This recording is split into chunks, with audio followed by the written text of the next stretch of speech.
Up on 7:13 now. If you've had enough of winter, well, everyone has, I think. Millie Grenough is here today to help us say goodbye to winter and hello to spring. Thanks for being with us here, of course. And our trivia prize today was your book, Oasis in the Overwhelm. We always appreciate it when you come in here. So this has been kind of a typically harsh New England winter. I would say more than typically. Okay, yeah, maybe you're right. I'm just trying to sort of gird myself for next winter and the one after that too. Right. But yeah, you know, I mean, last winter was so easy by comparison, but it was still winter, of course. And we've had these big snowstorms. We've had even some tragedy in recent months.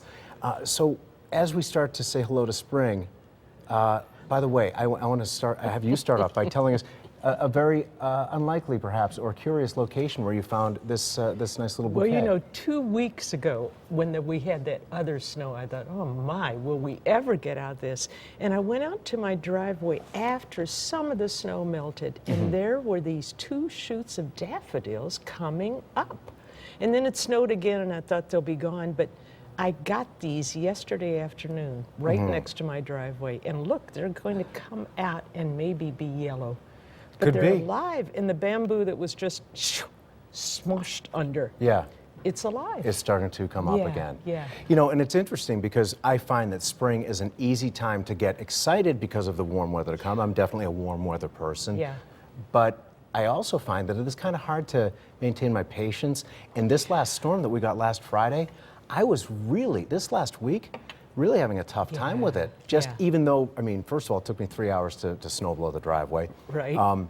But just the overall feeling like not again. Yeah. So what do we do? What can we do? What are some Well, you know, techniques? the things that I'm looking for is always to kind of flip to the other side when things are really bad. So I got these 3 G's that I just thought of that we could look for. Green. Green.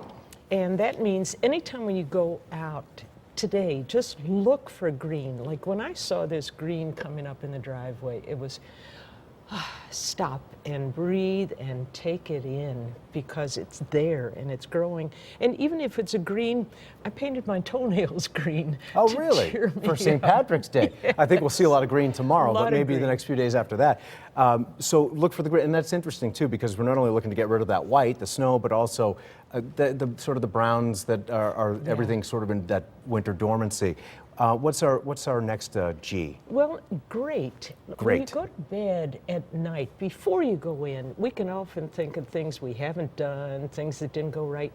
I suggest that you think about 2 things that really went right that day, even if it was, I found a parking spot. Yeah, you got that rock star spot up front. Right. Yep. Anything, 2 little or big things that were great that you did or somebody else did that made life a little happier, and jot it down so that'll be the last thing you remember. You make an interesting point because it's not something that just happens to happen to you. That can be, but it's also something that you can do. So you can actually control that destiny a bit. So it might not just be the person who smiled at you, but maybe you opened up and smiled at a person that you were walking by on the street. Yeah. Maybe they gave you that smile back.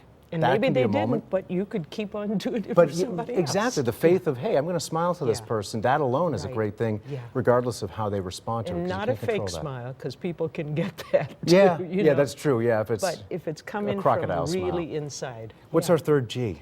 3rd G is to go to something that makes you feel like spring. And I'm doing a couple of things that I hope people will go to. Anything that brings you up. Like Arizona works for me. Right about now. What? Oh, you didn't mean Arizona. Okay. No, I didn't mean Arizona. I meant, for instance, the Mercy Center, which is really close to us here in Madison. Beautiful place right on the Sound, and you can walk on the beach. And I happen to be doing 2 things there coming up soon. Oh, no kidding. Yeah.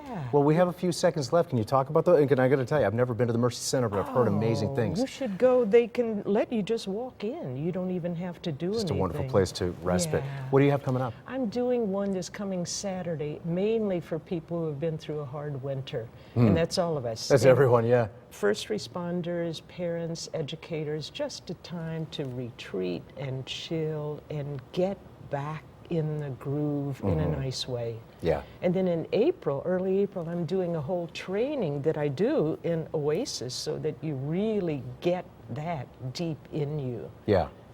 Isn't that interesting? So you have those things coming up and open to the public? Open to the public. That's the Absolutely. best part of all. Yeah, Okay. yeah. Well, Millie Grenough, thank you so much for coming in.